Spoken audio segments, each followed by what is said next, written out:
जय श्री कृष्णा, राधे राधे। आज मैं आपके लिए शालिग्राम जी की कथा लेकर आई हूँ। आइए कथा को प्रारंभ करते हैं। किसी गांव में एक बुढ़िया माँ रहती थी। उसने शालिग्राम जी की सेवा ले रखी थी। वह प्रतिदिन नियम से शालिग्राम जी की सेवा किया करती थी। एक बार कार्तिक मास का समय आया। उसके मन में विचार आया कि गांव के सभी लोग गंगा स्नान के लिए जा रहे हैं, तो मैं भी उनके साथ गंगा जी के लिए चली जाती हूँ। पर एक बार फिर मन में विचार आया कि मेरे शालिग्राम जी की सेवा कौन करेगा। तभी वह अपनी पड़ोसन के पास गई और उससे बोली, बहन, मैं गंगा जी स्नान करने जा रही हूँ, तू मेरे शालिग्राम जी को रख ले और जब तक मैं नहीं आऊं तब तक उनकी सेवा कर देना। पड़ोसन यह सुनकर बड़ी खुश होती है कि उसे भगवान शालिग्राम जी की सेवा पूजा का अवसर मिल रहा है। अतः उसने हाथों भर दी, परंतु थोड़ी देर बाद वह चिंता में डूब गई और फिर बोली, परंतु मुझे तो सेवा करना नहीं आता, मैं कैसे करूंगी। तो वह बुढ़िया माई के पास जाकर बोली, मुझे तो सेवा करनी नहीं आती, मैंने तो कभी किसी भगवान की सेवा नहीं की, मैं शालिग्राम जी की सेवा कैसे करूंगी। बुढ़िया माँ ने उसे समझाते हुए कहा कि इसमें कौन सी कठिन बात है। सवेरे उठना, जब तुम सवेरे उठोगी तो सवेरे इनको भी उठा लेना। नदी पे स्नान करने जाओगी तो वहां से एक लोटा भर पानी ले आना। आते समय बगीचे से पुष्प और तुलसी भी लेती आना। घर आकर के भगवान को जल से व कच्चे दूध से स्नान करा देना, चंदन लगा देना और पुष्प और तुलसी चढ़ा देना। उसके बाद दूध बना के दूध का भोग लगा देना।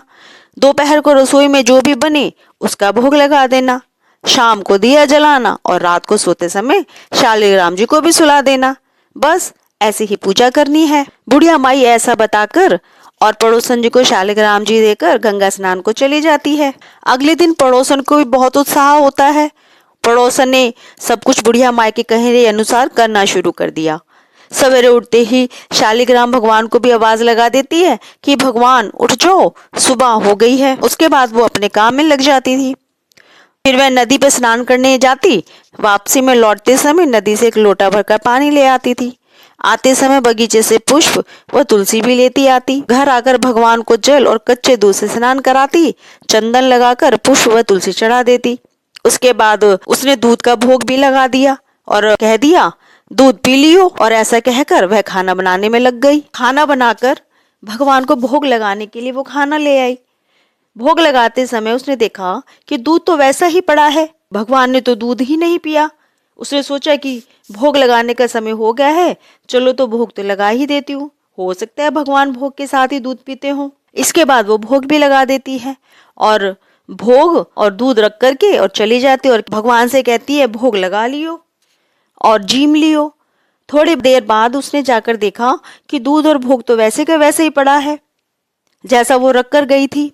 वह भगवान से हाथ जोड़कर बोली, भगवान, दूध भी पी लो और जिम भी लो, आप जिम लो तो मैं भी जिमूं। ऐसा कहकर वो चली जाती है और फिर अपने काम में लग जाती है। थोड़ी देर के बाद वो वापस आती है और वो देखती है कि भगवान ने दूध भी नहीं पिया और ना ही खाना खाया। यह देखकर वो पड़ोसन चिंता करने लग जाती है। वो सोचने लगी कि आज तो पहला ही दिन है, भगवान ने ना तो भोग पिया ना भोजन जिमा है। पड़ोसन बोलने लगी कि भगवान, आपकी मालकिन आएगी तो कहेगी कि तूने तो मेरे भगवान को दुबला कर दिया है, अभी तो 1 महीना पूरा बाकी पड़ा है, तो आप भोग लगा लो, आप जिम लोगे तो मैं भी जिम लूंगी। इस प्रकार से ना तो भगवान ने जिमा ना पड़ोसन ने जिमा। पड़ोसन भी भूखी बैठी रही। थोड़ी थोड़ी देर में आकर देखती रहती और भगवान से जिमने के लिए मनुहार करती रहती। धीरे धीरे शाम हो गई।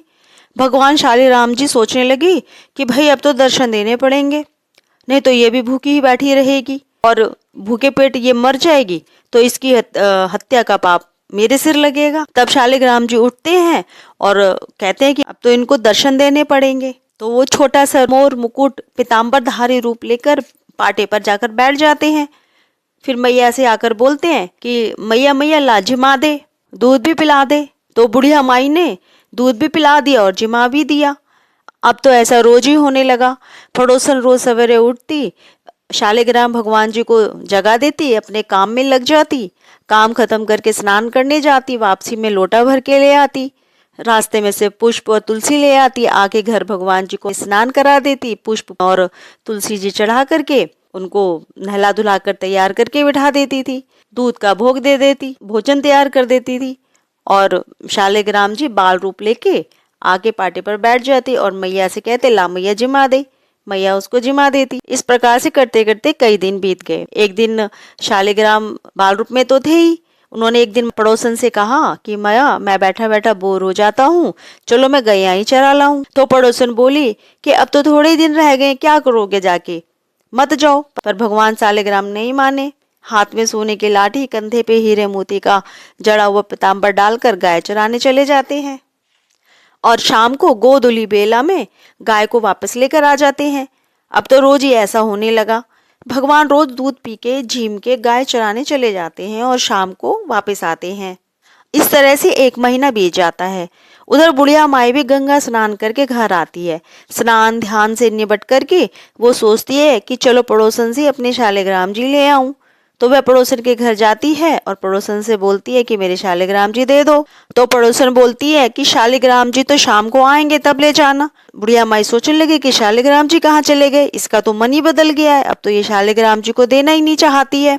तो बुढ़िया माई शालिग्राम जी के लिए जिद करने लगी कि मुझे अभी की अभी चाहिए शालिग्राम, मुझे अभी दो मेरे शालिग्राम। उनके बीच में झगड़ा होने लग जाता है। लोग इकट्ठे हो जाते हैं आसपास के। तब पड़ोसन लोगों से बोली कि इस बुढ़िया माई को समझाओ, जैसे इसने 1 महीना निकाला वैसे शाम तक निकाल ले और सब्र कर ले शाम तक। लोगों को भी बात समझ में नहीं आई कि शालिग्राम जी चले गए, कहाँ चले गए, ऐसा कैसे ये कह रही है। तो बुढ़िया माई बोली कि मैं तो न जाऊं शालिग्राम जी को लिए बिना, मैं तो यहीं धरना देकर बैठ जाऊंगी। वो वहीं बैठ गई और बोली कि जब तक मेरे शालिग्राम जी को नहीं देगी तब तक मैं यहाँ से नहीं जाऊं, मैं तो शालिग्राम जी को लेकर ही जाऊंगी। तूने कहाँ छुपा रखे हैं, बता, मेरे शालिग्राम जी मुझे अभी चाहिए।